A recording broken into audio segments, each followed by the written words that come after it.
ఔజు బిల్లాహి మినష్ షైత్వానిర్ రజీం. బిస్మిల్లాహిర్ రహ్మానిర్ రహీం. అస్సలాము అలైకుం వరహ్మతుల్లాహి వబరకాతుహు. ఈరోజు మన హదీస్ సర్వ వ్యవస్థలలో దైవ భీతి.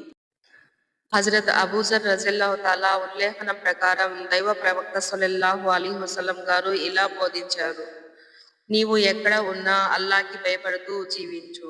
చెడుకు వెనువెంటనే మంచిని చేసి దాన్ని నిర్మూలించు. ప్రజల పట్ల సత్ప్రవర్తనతో కలిగి ఉండు. తిర్మిజీ హదీస్. వివరణ: దైవ ప్రవక్త సల్లల్లాహు అలైహి వసల్లం ప్రబోధించిన ఈ హితవులు చాలా సమగ్రమైనవి. నీవు ఎక్కడ ఉన్నా, ఏ స్థితిలో ఉన్నా అల్లాహ్కి భయపడుతూ గడుపు. అంటే నీవు ఈ నేల మీద ఏ ప్రాంతంలో, ఏ దేశంలో ఉన్నా సరే, నేల మీద, నీటిపైన ఉన్నా, భూమిపైన నడుస్తూ లేక ఆకాశంలో ఎగురుతూ ఉన్నా, ఏకాంతంలో ఉన్నా, సమావేశంలో ఉన్నా, ఇంట్లో లేక బజారులో ఉన్నా, మసీదులో లేక రాజకీయ రంగాలలో ఉన్నా, లేమిలో ఉన్నా, కలిమిలో ఉన్నా, యవ్వన స్థితిలో ఉన్నా, వృద్ధ స్థితిలో ఉన్నా, ఏ చోట ఉన్నా, ఎక్కడ ఉన్నా, ఏ స్థితిలో ఉన్నా అల్లాహ్కు భయపడుతూ గడపాలి ఇన్షా అల్లా.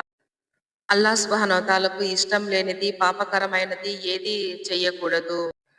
చెడుకు వెనువెంటనే మంచిని చేసి నిర్మూలించు అంటే మనం పొరపాటున ఏదైనా పని చేసినప్పుడు దాన్ని వెంటనే మంచి పని చేసి దానికి సరిదిద్దుకోవాలి ఇన్షా అల్లా.